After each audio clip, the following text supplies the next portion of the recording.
हमारी संस्कृति, हमारे संस्कार सदा रहें हमारे साथ। सब्सक्राइब करें तिलक।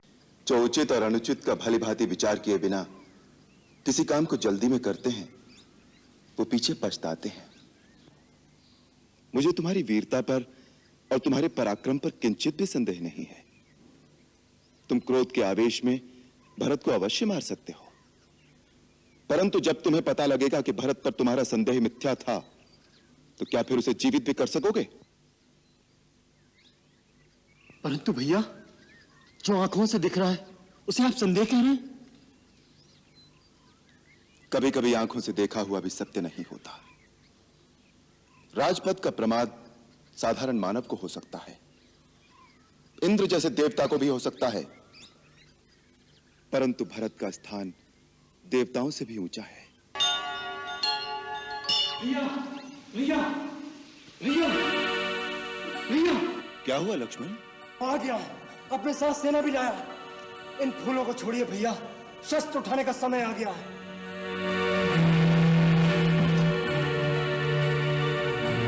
अच्छा हुआ वो खुद चलकर आ गया। आज मैं उसे जीता नहीं छोड़ूंगा। क्या बात है लक्ष्मण, कौन आ गया? आपका चहेता भरत। क्या भरत आया है? कहां है? चित्रकूट तक आ गया है। मुझे वन में भील और कौल मित्रों ने आकर कहा, अयोध्या का राजा भरत अपनी चतुरंगी सेना के साथ चित्रकूट आ रहा है।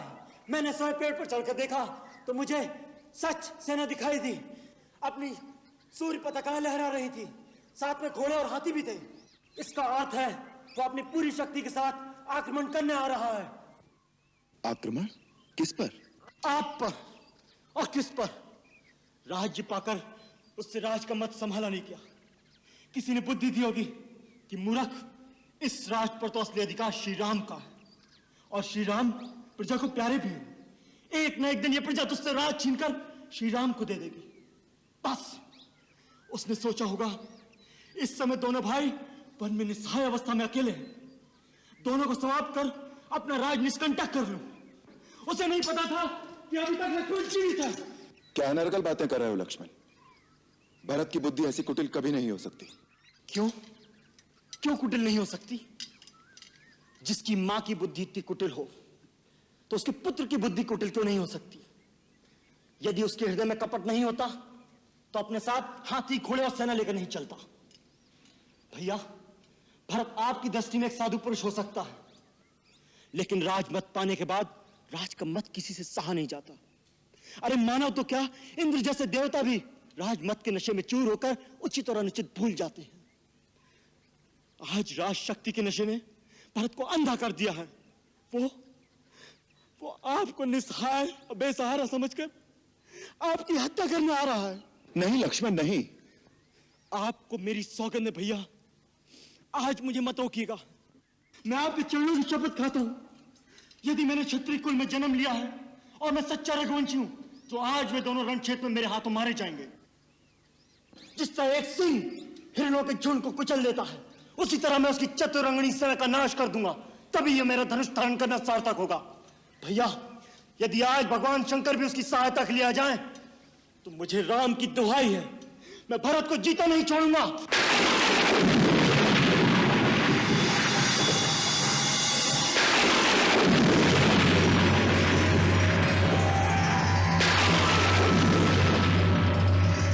सावधान लक्ष्मण, सावधान।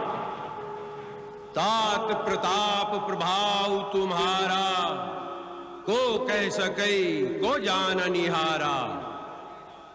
तुमने भरत को मारने की जो प्रतिज्ञा की है, उसे तुम निश्चय ही पूरा कर सकते हो, किंतु वेदों और विद्वानों का कहना है कि मनुष्य को कोई भी ऐसा कठोर कर्म करने से पहले उसके उचित या अनुचित होने पर विचार अवश्य कर लेना चाहिए।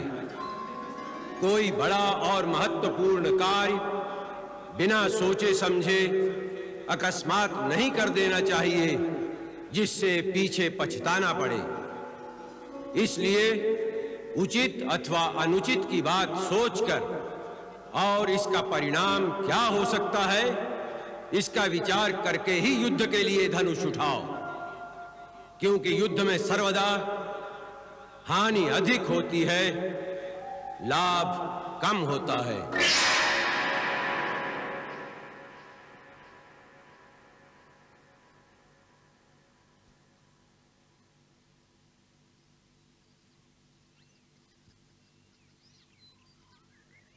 लक्ष्मण, यह आकाशवाणी सुनी तुमने? जो उचित और अनुचित का भली भांति विचार किए बिना किसी काम को जल्दी में करते हैं, वो पीछे पछताते हैं। मुझे तुम्हारी वीरता पर और तुम्हारे पराक्रम पर किंचित भी संदेह नहीं है।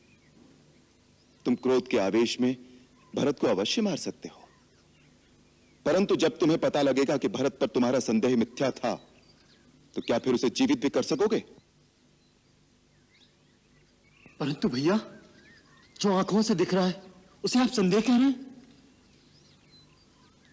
कभी कभी आंखों से देखा हुआ भी सत्य नहीं होता। राजपद का प्रमाद साधारण मानव को हो सकता है, इंद्र जैसे देवता को भी हो सकता है, परंतु भरत का स्थान देवताओं से भी ऊंचा है। वो एक महामानव के रूप में महानता की परिसीमा है। जिस प्रकार खटाई की एक बूंद से क्षीर सागर का दूध नहीं फट सकता, उसी प्रकार अयोध्या तो क्या, त्रिलोक का राज्य भी भरत को दे दिया जाए तो भी उसे राजमत नहीं हो सकता। आपके इसी साधुपने में हमने अपने हाथ में आया हुआ राज छोड़ दिया। सारी प्रजा आपके साथ थी। आपका एक संकेत होता तो प्रजा महाराज को आपका राज अभिषेक करने में विवश कर देती, और प्रजा के बल पर मैं अपने पिता का वचन झूठा कर देता। लक्ष्मण, पिता और पुत्र का नाता प्रजा के मतामत से निर्धारित नहीं होता। इसी प्रकार भाई और भाई के बीच फैसले तलवार से नहीं किए जाते। भरत को मारकर जिस राज्य की तुम कल्पना कर रहे हो, तनिक सोचो कि उसका परिणाम क्या होगा। यदि अपने भाई ही न रहें तो राज्य के सुख भोग में क्या आनंद मिलेगा। यदि मेरे सुख में तुम तीनों भाइयों का भाग ना हो तो वो सुख मेरे लिए विष के समान है।